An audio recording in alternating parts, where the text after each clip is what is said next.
ne savais pas que vous aviez rebaptisé le président de l'Assemblée nationale de Joe Biden.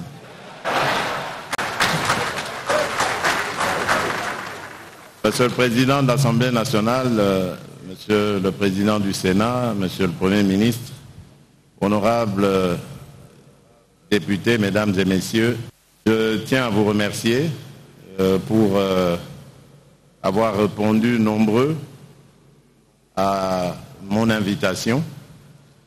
Et d'entrée de jeu, je peux dire que je suis rassuré quand je vois le nombre qui compose cette assistance, le nombre de députés.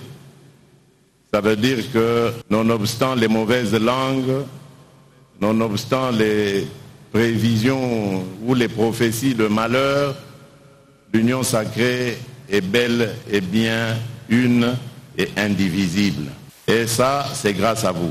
Je tiens à vous rendre hommage pour cela, comme je vous avais rendu hommage lorsque vous aviez réussi ce que le monde entier nous envie et qui doit rester dans l'histoire glorieuse de notre beau pays, c'est-à-dire ce changement pacifique, politique, qui s'est déroulé dans notre pays. Là où toutes les prévisions étaient pessimistes, vous avez réussi à démontrer que le changement était possible dans ce pays et de manière pacifique, sans heurts, sans coup de feu, sans effusion de sang.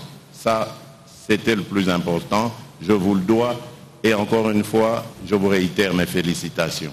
Maintenant, le plus dur reste à faire. Et c'est pour ça que je vous ai appelé, je vous ai invité. Parce que, souvenez-vous, le 6 décembre, oui, je pense que c'était le 6 décembre de 2020, ou le 10, je ne sais plus mon discours, c'était le 6, hein, merci. J'avais lancé un appel au peuple congolais pour dire maintenant le travail commence. Évidemment, il fallait tout mettre en branle de manière constitutionnelle et de sorte que l'équipe qui allait démarrer, l'équipe de l'Union sacrée qui allait démarrer dans ce travail qui est programmé, soit dans les meilleures conditions possibles et ne souffre d'aucune contestation sur le plan juridique. C'est fait aujourd'hui et nous pouvons dire avec joie que Kisalu ekoki kobanda, Mosala ekoki kobanda, Kazi ekoki kobanda, quoi encore j'oublie comme langue là, Mujimu ekoki kobanda. Voilà. Donc, je compte sur chacune et chacun de vous pour que ce que nous avons promis à notre peuple, nous puissions le leur donner. Faisons très attention, car ce même peuple qui nous a acclamé hier, ce peuple peut nous descendre vite fait et bien fait demain, à cause de nos propres turpitudes. Et je dois vous dire que c'est vrai que je suis de nature serein, mais j'étais quand même un petit peu irrité par ce qui se passait, parce que nous étions occupés à souiller cet acte glorieux que nous venions d'accomplir quelques mois plus tôt. Mais Dieu merci, vous vous êtes repris. Ce sont des incidents de parcours, on ne peut pas rester dessus. Mais maintenant, je voudrais envisager avec vous l'avenir. Et l'avenir, c'est déjà demain, avec l'investiture du gouvernement. J'ai ouï dire qu'il y avait certains mécontentements que je peux comprendre. Mais mécontentement vis-à-vis de la composition du gouvernement, bien sûr. Mais dites-vous bien qu'à l'absolu, quoi qu'on fasse, tout le monde ne pouvait pas se retrouver dans ce gouvernement. Donc, quelque part, ces mécontentements ne se justifie plus à partir du moment où le gouvernement est en place. Des efforts ont été fournis pour que celui-ci soit le plus représentatif possible des souches socio-ethniques de notre pays.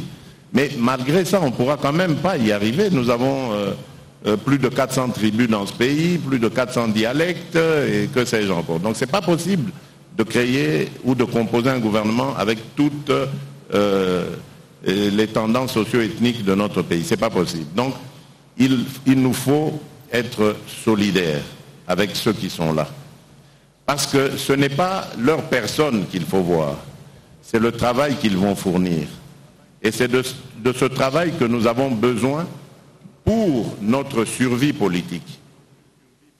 Je suis convaincu que tous ici, vous caressez le rêve d'être réélus, de revenir après 2023 au Parlement ou au gouvernement ou que sais-je, ou même à la présidence, qui sait. Donc, je crois que tout cela passe par une discipline dans notre comportement, mais aussi par la solidarité. Ou nous croyons en ce que nous faisons, et nous le faisons, ou bien nous n'y croyons pas, mais alors, dans ce cas, il ne faut pas perdre du temps à faire croire à notre peuple que nous sommes à son service. Je vous l'ai dit lors de notre première rencontre, mon leitmotiv, il me vient certes de mon parti, mais je le partage avec tous les Congolais qui regardent dans la même direction que moi, c'est le peuple d'abord. Nous sommes programmés, grâce aux élections, pour servir ce peuple. Et les signaux que nous avons émis récemment de tiraillement, de tension, qui peuvent être inhérentes à toute organisation humaine, étaient à la limite du négatif. Maintenant, qu'à cela ne tienne, corrigeons, rectifions le tir. Opérons autrement, faisons les choses autrement. Je disais donc que c'est déjà demain ce que nous devons faire avec l'investiture du gouvernement. Et après demain, c'est immédiatement le travail qui doit commencer. Là, je suis bloqué pour prendre certaines décisions radicales par rapport à la situation au Grand Nord et à l'Est de notre pays. Et ces décisions vont être, comme je l'ai dit, radicales, mais j'ai besoin, conformément à la Constitution, que le gouvernement soit en place. Et si vous pensez que nous avons encore du temps à perdre par rapport à l'urgence qui guette le pays à l'Est, par rapport à la survie de nos compatriotes, alors perdez ce temps. Mais si vous pensez que nous devons agir dès maintenant et très rapidement, alors s'il vous plaît, donnez-moi ce gouvernement et vous allez voir le travail que nous allons faire. Par là, je veux vous dire que la priorité des priorités, c'est la guerre, les violences, les meurtres de nos compatriotes à l'est du pays et dans le Grand Nord. Nous devons tous, comme un seul homme, nous dresser contre ça.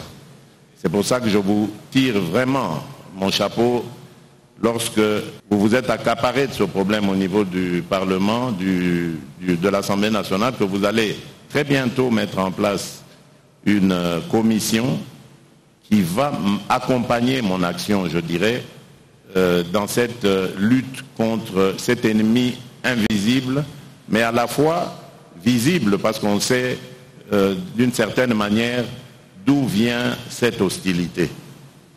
Donc mettons-nous ensemble et nous réussirons ce pari. Moi je crois qu'il est possible.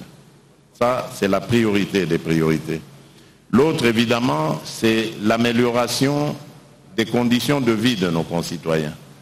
Nous avons vu que depuis le mois d'octobre, où les réunions des conseils de ministres ont été suspendues, le pays a commencé à flotter au niveau économique et social. Nous avons eu un certain nombre de problèmes Heureusement quand même que le gouvernement sortant était là, mais n'empêche, on sent que le manque d'un gouvernement investi des pouvoirs parlementaires, mais surtout de la confiance du peuple, a eu un impact immédiat sur notre économie.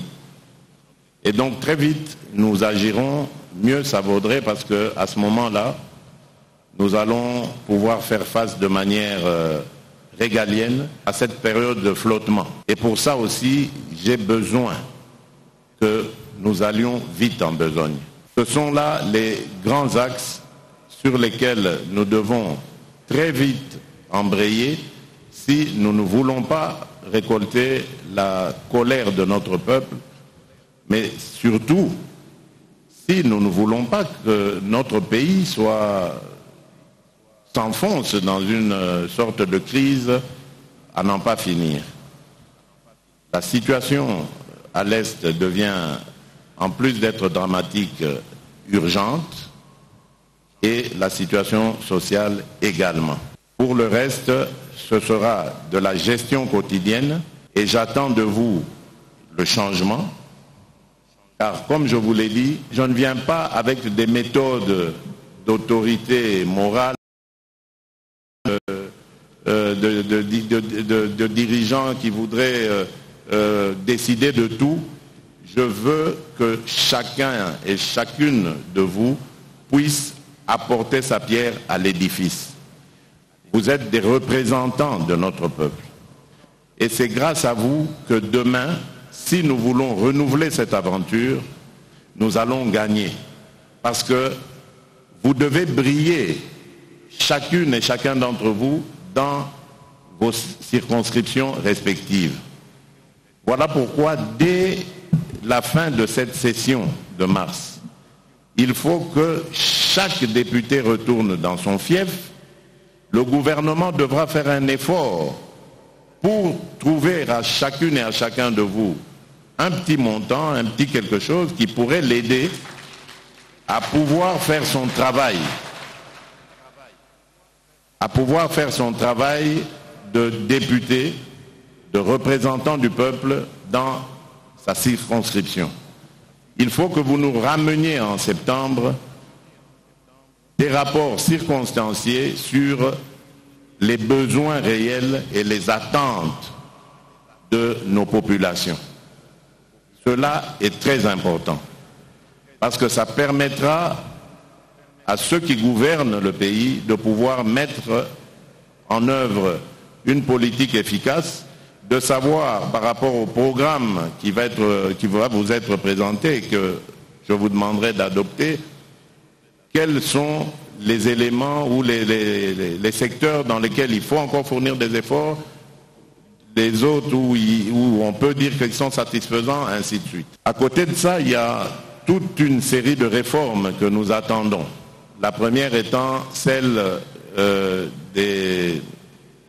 du processus électoral, et je me réjouis de savoir que vous y travaillez déjà, vous vous y penchez, parce que je voudrais tordre le cou à ces spéculations bêtes et méchantes qui alimentent notre classe politique et qui consistent à dire que nous voulons éviter les élections en 2023. Regardez-moi bien, lisez sur mes lèvres, je vous le dis, je vous le confirme, il y aura bien élection en 2023. Je suis issu d'un moule dans lequel on m'a forgé pour les élections. Les élections sont pour nous, le seul thermomètre qui peut indiquer la bonne marche d'un pays. Il n'y en a pas d'autre. On ne s'éternise pas au pouvoir. Ici, l'idée est de simplement bien faire les choses. Nous avons connu des élections tumultueuses dans ce pays. Moi, je n'en veux plus. Je veux que si demain nous organisions des élections, il n'y ait plus de contestation. On n'ait plus une ribambelle de candidats à la Cour constitutionnelle ou ailleurs en train de brandir leurs preuves d'élection ou de ceci et cela. Ça ne va pas. Donc vous devez réfléchir à nous donner un processus électoral qui soit crédible, qui soit clair et qui puisse permettre à tous ceux qui seront élus et ceux qui ne le seront pas d'avoir la même lecture. Et pendant ce temps, en parallèle, le processus électoral va devoir continuer son bonhomme de chemin. En plus de cela, il y a eu ce fameux débat sur le recensement, l'identification de la population, mais ce n'est pas un prétexte, rassurez-vous, pour ne pas organiser les élections. J'ai parlé et rencontré plusieurs spécialistes en matière électorale qui m'ont dit et certifié qu'il y a moyen de faire ces deux choses de manière concomitante pour avancer.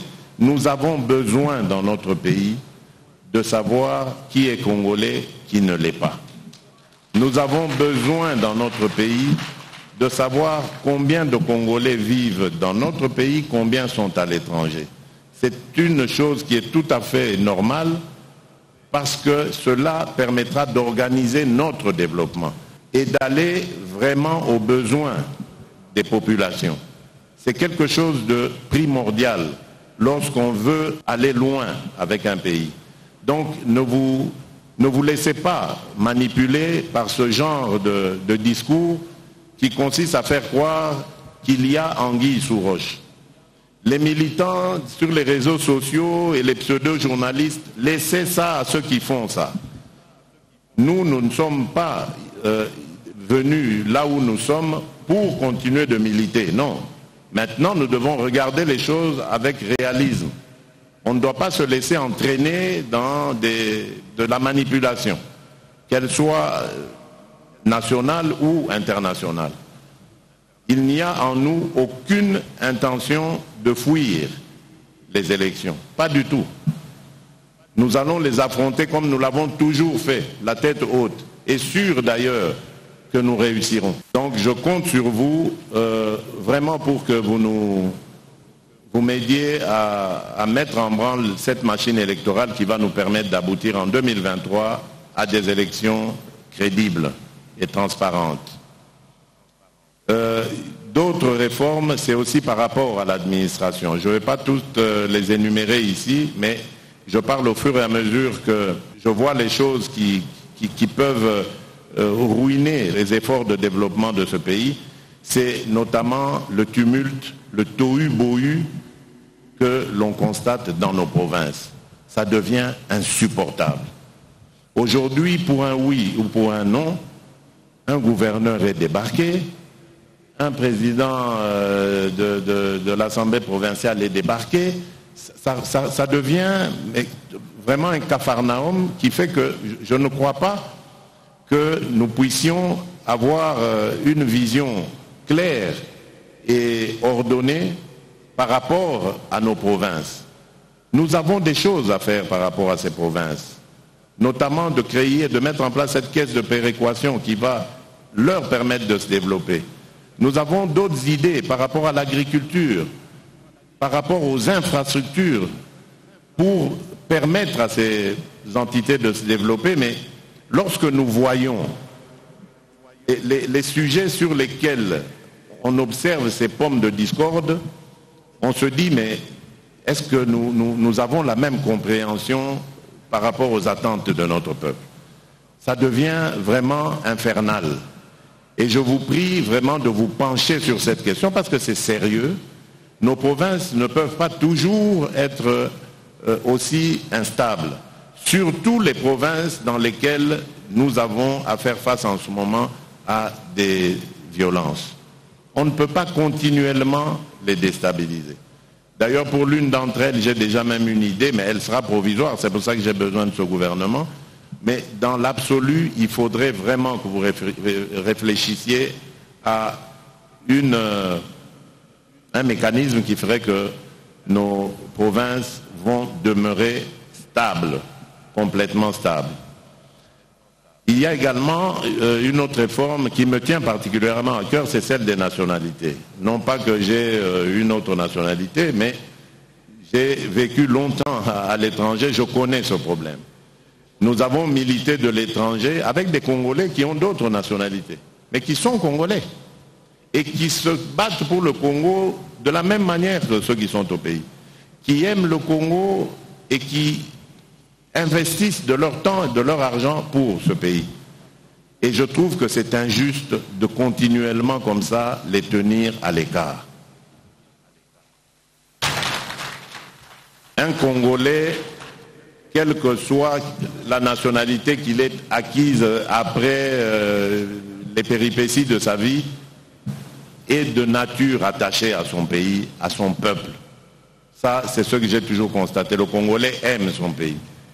Même si parfois on en fait un peu trop, mais nous aimons notre pays. Donc il faut permettre à ces compatriotes, moi je les appelle ainsi, de la diaspora, de pouvoir être à l'aise. Maintenant, je n'impose rien, mais il faut leur permettre de prendre part au débat à l'intérieur de leur pays. Soit en participant activement, donc politiquement, ou soit en revenant. Et ça, il faut faciliter leur retour. On a commencé déjà avec l'obtention du visa, donc ils peuvent prendre leur visa immédiatement à l'aéroport de Njili, enfin, ou à l'entrée, quelle qu'elle soit, à l'intérieur du pays. Mais je pense qu'il faut aller beaucoup plus loin. Oublier, par exemple, de leur demander un visa. Par exemple, on peut faire tomber pour un Congolais d'origine l'idée de l'octroi d'un visa. Enfin, il y a plein de choses comme ça qu'on peut imaginer. Mais je pense qu'il est temps que nous mettions à profit ce réservoir d'idées, de propositions que nous avons à travers les Congolais de la diaspora. Beaucoup aimeraient faire des choses pour leur pays, mais sont bloqués à cause de l'administration. Donc je crois que c'est aussi important de voir les choses de cette manière. Donc je vais peut-être m'arrêter là. Nous avons beaucoup d'autres réformes à faire. Dans la justice, par exemple, nous voyons comment notre justice, malgré les premières réformes qui ont été faites, n'a toujours pas amélioré son image. Je crois que ça, c'est important pour l'état de droit que nous voulons, que les Congolais, d'abord, pour commencer par eux, se sentent protégés par une justice crédible, une justice pour tous, mais également les étrangers qui vont venir avec leurs investissements. C'est important qu'ils sachent que au Congo, il y a des institutions qui vont protéger leurs investissements. C'est du bénéfice pour nous, pour nos populations, pour notre économie. Et donc, avec la justice, nous pourrons combattre les antivaleurs. Ça, je vous le dis, mesdames et messieurs, c'est plus qu'important. Nous devons dès maintenant mettre vraiment un focus sur la lutte contre la corruption, contre l'impunité, contre le blanchiment d'argent et bien d'autres choses qui sont à la base de nos difficultés. Le Congo est un pays riche, mes chers amis. Nous pouvons faire des miracles, vraiment des miracles dans les années qui viennent. Il ne faut pas attendre des générations, comme parfois je l'entends à Congo et Gobongalelo, tout c'est faux.